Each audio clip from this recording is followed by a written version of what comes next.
Şeriat nedir? What is Shari'ah? The concept of Sharia is amorphous because different people mean different things by it.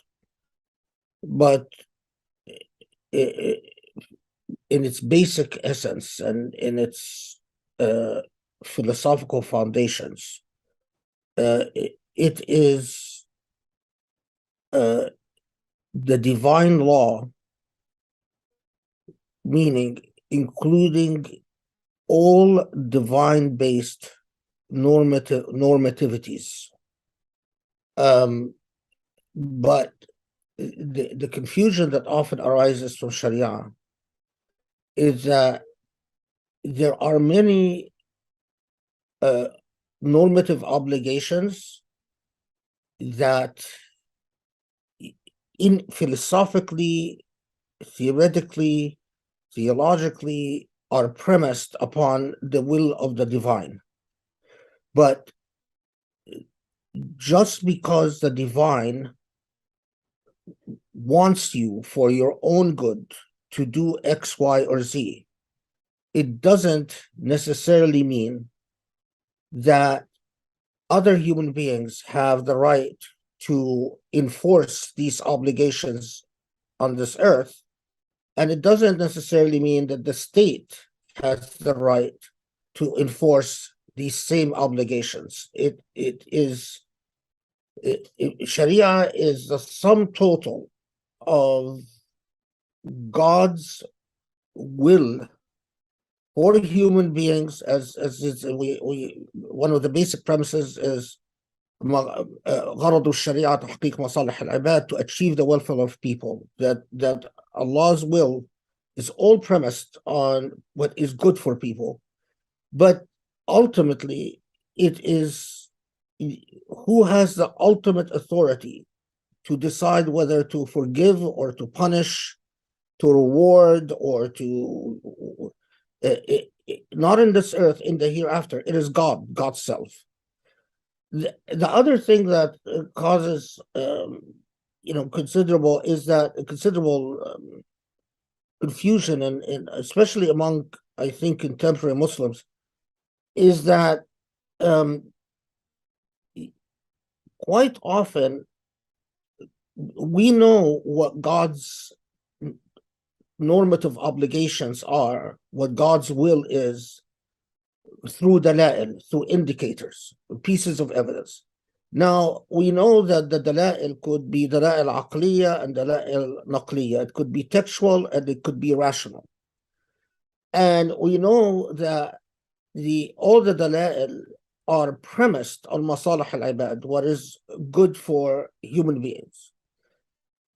All of that is in the realm of philosophy or legal theory in Islam. Okay. But there are many issues in which Allah did not make the dala'il point one way, in which the divine evidence and indicators can create plausibly, legitimately, rationally, create different opinions on the same matter. And on these issues, a lot of Muslims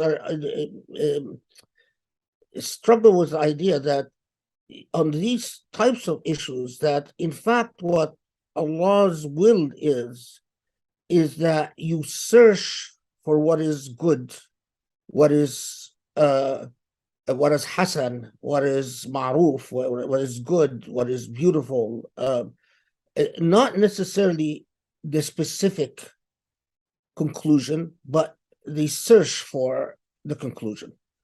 And that is why there has always been different madhahib, there has always been the theology of ikhtilaf, of disagreement and diversity in the Islamic tradition. That is also why Muslim jurists would talk about, discuss God's will, and it often to them, it didn't matter whether the state is enforcing the law or not enforcing the law. because ultimately what they're discoursing on, it is left to ضمير المتكلم, the conscience of the receiver, and even the famous hadith of the Prophet ﷺ, in which there are two disputants, and one of them is more eloquent than the other, and he rules in favor of the more eloquent one. And then the one that was ruled against comes to the Prophet ﷺ and says, I swear by God, I was right, but this man spoke more eloquently than me. And the Prophet ﷺ calls back the party who won and the party who lost, and said, by God, be aware that my judgment in your favor will avail you nothing on the hereafter. And so it all goes back to the conscience of the Muslim. And even if the state, a wrong command, an unlawful command by the state, will not vindicate you from liability in the hereafter. So there's a world of difference between the state and the normative commands that are addressed to the conscience of the individual Muslim. In a nutshell, that is Shari'ah. It is supposed to be the path to divinity, which I always have argued that the path to divinity is also the path to beauty and goodness. That it is an incoherent to say that what is paralleled with the divine can be ugly or not good. Demokrasi İslam'a aykırı mıdır? Bir İslam devleti kurulmalı mıdır? Is democracy against Islam? Should an Islamic state be established? No, I think personally, I think that what is clearly against Islam is despotism. Al-istibdad, shirk. I believe that istibdad is truly shirk. The whole idea is that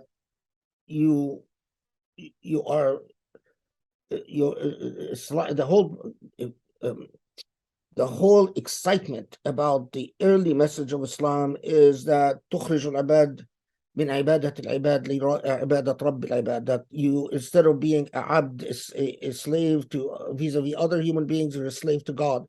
And it meant that because you're a slave to God, you cannot be enslaved by any other human beings. And that paradigm is impossible to achieve with despotism. Despotism, I believe despotism is from shaitan. It's clearly demonic because it opens the door to corruption. It opens the door to hypocrisy. It teaches people to be cowardly, to be uncreative, to be lazy, to be apathetic, to be unintelligent. It makes people distrust institutions of learning and knowledge.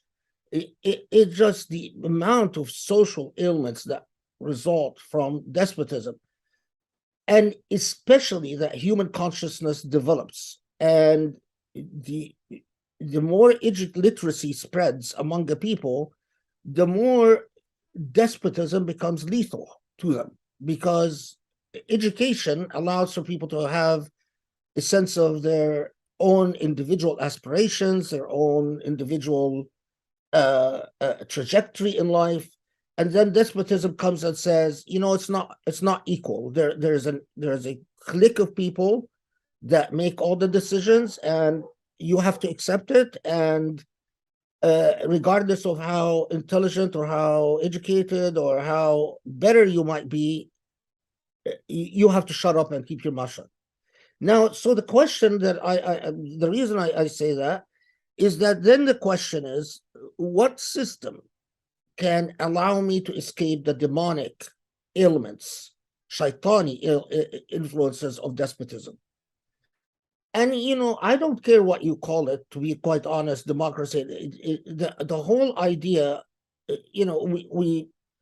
the whole idea, the premise of the basic premise of democracy is that there has to be rights that guarantee the dignity and well-being of all, minority and majority.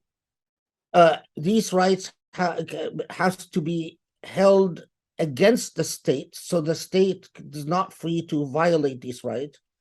That when it comes to making laws, as long as we don't contravene the rights of the minority, the majority, the laws have to be made in accordance with the will of the majority, because there's no compulsion in religion, and there's no compulsion, la ikrah, and that no one should stay in power forever. There has to be terms, and then this person has to be removed and someone else elected. Now, what in this is un-Islamic? What a lot of people then come and say, well, what if the majority chooses laws that are inconsistent with Sharia? The constitutional foundation of the system can decide, for instance, that as a Muslim ummah, pornography is fundamentally, constitutionally excluded from the realm of possibilities. So even if the majority wants to legalize the pornography, constitutional court would say, no, you can't, because that for us, for in other places, freedom of speech doesn't include the right to solicit the sexual abuse of children, for instance. You don't have a right in the U.S. to advocate the sexual abuse of children. They'll arrest you and put you in prison. In a Muslim country, it could be that the way we draw our limits for freedom of speech is that you can't practice pornography and say, well, this is my freedom of speech. But beyond these limited issues that are constitutionally excluded from deliberation, it is the majority that has to decide on who's in power and what the laws are, even if the majority on many issues decides against the Sharia law, but because there's no compulsion, you can't force them. You can only advocate to them, as long as the rights of the minorities are protected. I actually, at this point in my life, I truly believe that this is the most Islamic, the system most consistent with Islamic theology. We don't, when people say, well, how about alcohol? Well, in the United States, at one point, we had a constitutional amendment that banned alcohol. I mean, and then they needed another constitutional amendment to cancel that ban. I consider alcohol something that can be debated, and ultimately, I can see the matter being constitutionally excluded or not constitutionally excluded. I mean, either way.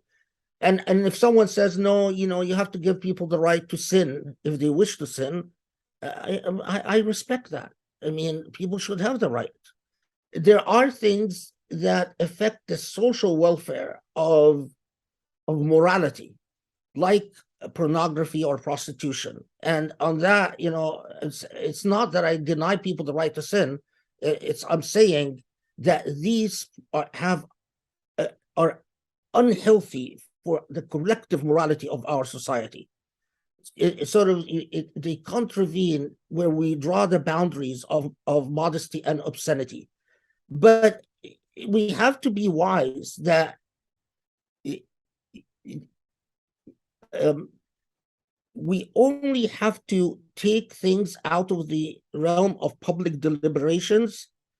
That has to be the rare exception. It cannot be the rule, because the more issues you take out of the realm of public deliberation, the closer you move to despotism. The more things you leave for the public to debate and deliberate on and decide, the further away you are protecting yourself from despotism. As someone I've lived all my life, of course, I grew up in Muslim countries and then spent a lifetime studying and observing what despotism I am thoroughly convinced nothing opens up the door to shaitan like dictatorship and despotism. It teaches people to just be through and through munafiqun, through and through hypocrites. And that cannot be blessed. That cannot be Islamic. That cannot be good.